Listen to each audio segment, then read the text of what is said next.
Like many of you, I had the privilege of watching the CEO of GETTR, Jason Miller, on Timcast IRL the other night. A couple things stuck out to me that I needed a little time to reflect on. And now that I've had that time, I think GETTR's a dangerous platform. I think it's a honeypot of sorts, and I don't think anyone should use it. The first thing is GETTR being marketed as a free speech platform, when they in no way believe in free speech. Their marketing, in this case, is the honeypot to allure freedom-loving Americans onto their site. GETTR calling their site a free speech platform didn't sit well with me, considering they censor just slightly less than big tech. And this is now, during their coming out party.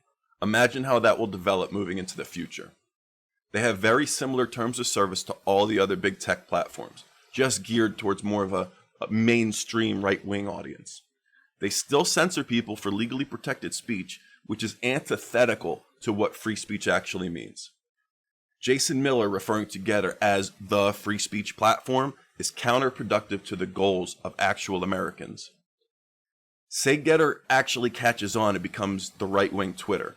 A generation of young Americans will grow up believing that the GETTR terms of service and the whims of Jason Miller, Steve Bannon, and their Chinese national financier are the limits of free speech in America. By squeezing the American right wing into that paradigm and keeping them within the narrowly defined Overton window, GETTR is forwarding the agenda of the ruling class. The primary tactic of the power structure is to define the boundaries of the conversation, and therefore they define the outcome, so even when they lose, they still win. GETTR being built within that power structure absolutely forwards the agenda of our ruling class. The American right is pissed off. They aren't buying anything these people say anymore. And it seems like a new playpen was needed to rein these people in. Hate speech, safety, and harm. Jason Miller used each one of these loaded terms during his appearance on the show. Each one of these leftist tropes are related to one another and come with serious baggage. In order to use these specific terms the way Jason Miller did, it is a prerequisite to buy into the entire leftist worldview. This reveals much about Jason Miller. And let's talk about each one of these terms. Hate speech. The right-wing position is that hate speech does not exist. The left-wing position is any speech they don't like is hate speech and must be banned. This strategic term is used to increasingly narrow the conversation and possible outcomes into terms the ruling class can accept. And it's a shame that any platform that calls themselves right-wing would have hate speech in their terms of service. Harm. Jason Miller said, and I quote, "People have a right to be safe from harm online." This is very revealing and should shock anyone who thinks GETTR is run by right-wing people. Words are not violence, Jason Miller. If you accept the paradigm that words are violence and do harm, then anyone can be banned for saying anything. And this further shrinks that window of allowable speech nice and tight, just like the powerful people like it. Safety. Safety is purported to be the left wing's primary virtue. But this word has an entirely different meaning to right-wing people. It's not the right wing's highest virtue for everyone to feel. I repeat, feel safe. Again, words are not violence. Your safety is not in jeopardy from words you're viewing on your personal device. If you don't like it, you can turn it off.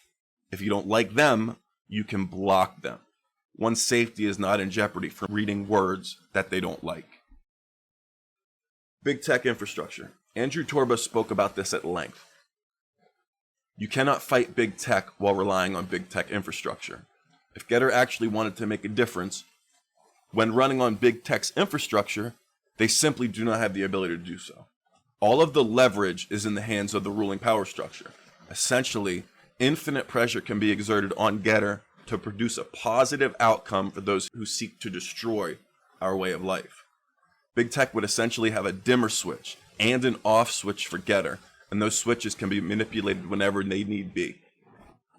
Think about how this would play out when the next big thing is in the news cycle and it's being censored on every mainstream platform. But on GETTR, inconvenient conversations are happening. The Hunter Biden laptop 6 days before the election, or election fraud a few weeks after that.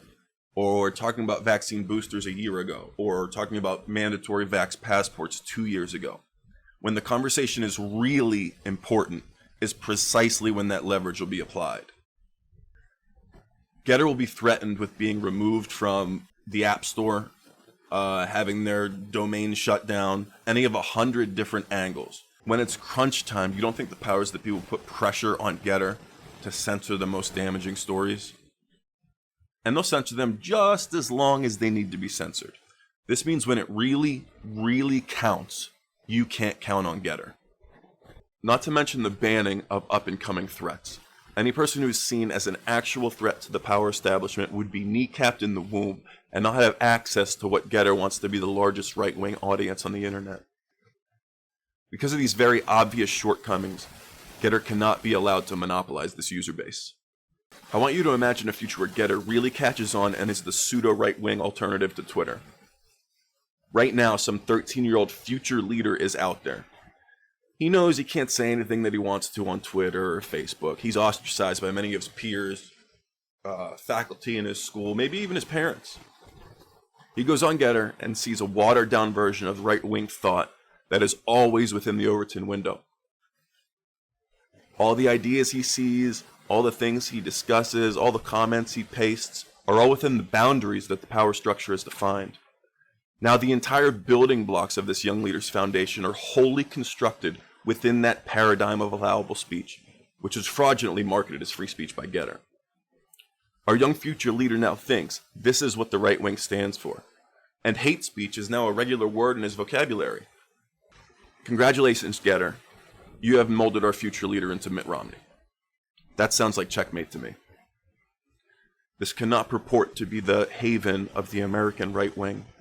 GETTR cannot challenge the power structure by playing on their battlefield, being governed by their psychotic referees and ever-evolving whims. And GETTR knows it. With GETTR being an inherently fraudulent right-wing platform, they cannot be allowed to suck all the investment, all the attention, and all the talent out of the room and funnel it all into the narrowing Overton window for the next 10 years. If the mainstream tech platforms aren't for you, there's already a free speech platform built on its own infrastructure, run by trustworthy people, and it's called Gab. GETTR is fraudulent. They cannot challenge the power structure in any way, and since they are claiming they can, it's a scam, and it's fraudulent, and it's a honeypot. It is critical the word gets out about GETTR, and that Gab be the haven for free thought and expression moving into the future. Because in reality, it is the only place where free thought and expression are not only allowed, but are celebrated. This is The World According to Tony.